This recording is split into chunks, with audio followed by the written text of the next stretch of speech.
EP. ജയരാജനെതിരായ ആക്രമണം CPM-നെ ലക്ഷ്യം വെച്ചുള്ളതാണ്.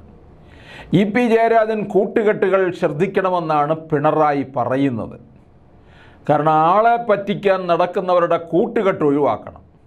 2016 അധികാരത്തിൽ കാരണഭൂതൻ വരുമ്പോൾ തന്നെ തിരുവനന്തപുരത്ത് സെൻട്രൽ സ്റ്റേഡിയത്തിൽ നിന്നുകൊണ്ട് ഉച്ചത്തിൽ പറഞ്ഞതാണ് ഈ അവതാരങ്ങളെ ഒഴിവാക്കണം എന്നൊക്കെ.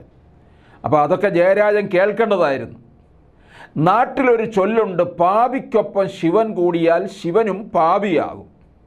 അപ്പോൾ നമ്മുടെ കാരണഭൂതന് ശിവനെയൊക്കെ അറിയാം, അതോ ഇനിയും കൂടെയുള്ള ശിവനാണോ എന്നറിയത്തില്ല. അപ്പോൾ എന്തായാലും ഇക്കാര്യത്തിൽ ജയരാജൻ ജാഗ്രത കാട്ടാറില്ല എന്നത് ജയരാജന് നേരത്തെയുള്ള അനുഭവമാണ്. അപ്പോൾ ജയരാജന് ഭയമുണ്ടാകും, ജാഗ്രതയില്ലെന്നേ ഉള്ളൂ. ഇ.പി. ജയരാജൻ BJP നേതാവ് പ്രകാശ് ജാവദേക്കറുമായി കാണുന്നതും സംസാരിക്കുന്നതും തെറ്റല്ല. എന്ന് പറഞ്ഞാൽ നമ്മുടെ കാരണഭൂതൻ്റെ കേസ് സോൾവ് ചെയ്യാൻ വേണ്ടിയിട്ടാണല്ലോ ജാവദേക്കറുമായിട്ടുള്ള ചില നീക്കുപോക്കുകളൊക്കെ നടത്തിക്കൊണ്ടിരിക്കുന്നത്. അതുകൊണ്ടാണ് പറയുന്നത് സംസാരിക്കുന്നതൊന്നും തെറ്റല്ല. പക്ഷേ സംശയകരമായി നിൽക്കുന്ന വ്യക്തിക്ക് അതിൽ സാക്ഷിയായി വരാൻ കഴിഞ്ഞു. നന്ദകുമാറിന് എൻ്റെ കേസിലുള്ള ബന്ധം എന്താണെന്ന് എനിക്ക് നന്നായി അറിയാം.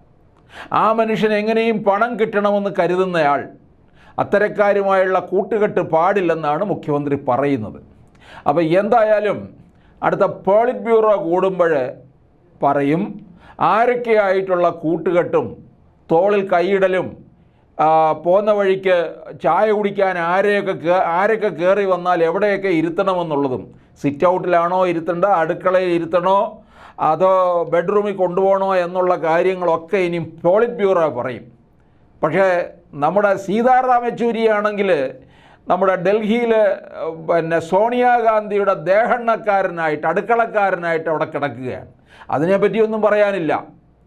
ഇ.പി. ജയരാജൻ പ്രകാശ് ജാവദേക്കർ കൂടിക്കാഴ്ച നടത്തുന്നത് തെറ്റില്ല എന്നാണ് കാരണഭൂതം പറയുന്നത്. താനും ജാവദേക്കറുമായി സംസാരിക്കാറുണ്ടെന്ന്, അത് പക്ഷേ പൊതുവേദിയിൽ വെച്ചാണെന്ന് പറഞ്ഞു. BJPക്ക് ഈ തെരഞ്ഞെടുപ്പിൽ ഒരു സീറ്റും കേരളത്തിൽ നിന്ന് കിട്ടാൻ പോകുന്നില്ല എന്നും അതിൻ്റെ കൂടെ അദ്ദേഹം പറഞ്ഞു. കോൺഗ്രസും BJP എന്നും കേരളത്തിനെതിരായിട്ടുള്ള നിലപാടുകൾ സ്വീകരിച്ചിട്ടുള്ളവരാണെന്നും പറഞ്ഞു. 10 സീറ്റുകൾ കേരളത്തിൽ കിട്ടുമെന്ന പ്രധാനമന്ത്രിയുടെ അഭിപ്രായത്തിൽ 0 ഉണ്ടാകും, ഇടതുവശത്ത് 1 ഉണ്ടാകില്ലെന്നാണ് നമ്മുടെ കാരണഭൂതൻ പറയുന്നത്. പ്രധാനമന്ത്രി അങ്ങനെ പറഞ്ഞിട്ടില്ല. പ്രധാനമന്ത്രി പറഞ്ഞത് 2 അക്കം മാത്രം. 2 അക്കം എന്നുള്ളത് അവിടെ 2 സീറ്റ് എന്നുള്ള രീതിയിൽ തന്നെയാണ് അദ്ദേഹം പറഞ്ഞിരിക്കുന്നത്. BJP നേതാവും കേന്ദ്രമന്ത്രിയുമായ പ്രകാശ് ജാവദേക്കറുമായി ഇ.പി. ജയരാജൻ കൂടിക്കാഴ്ച നടത്തിയെന്ന് നേരത്തെ ദല്ലാൽ നന്ദകുമാറാണ് വെളിപ്പെടുത്തിയിരുന്നത്. ഇ.പി. ജയരാജൻ BJPയിലേക്ക് വരാൻ ചർച്ച നടത്തിയെന്ന BJP സംസ്ഥാന വൈസ് പ്രസിഡന്റും ആലപ്പുഴയിലെ പാർട്ടി സ്ഥാനാർത്ഥിയുമായ ശോഭാ സുരേന്ദ്രനും നേരത്തെ വ്യക്തമാക്കിയിരുന്നതാണ്.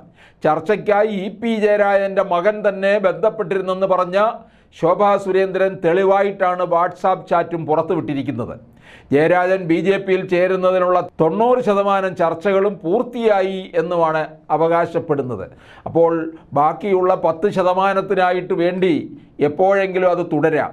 മിക്കവാറും തെരഞ്ഞെടുപ്പ് ഫലം വന്നതിന് ശേഷം ഇതിനകത്ത് എന്തെങ്കിലും സംഭവവികാസങ്ങൾ ഉണ്ടാകും എന്ന് തന്നെ നമുക്ക് കരുതാം.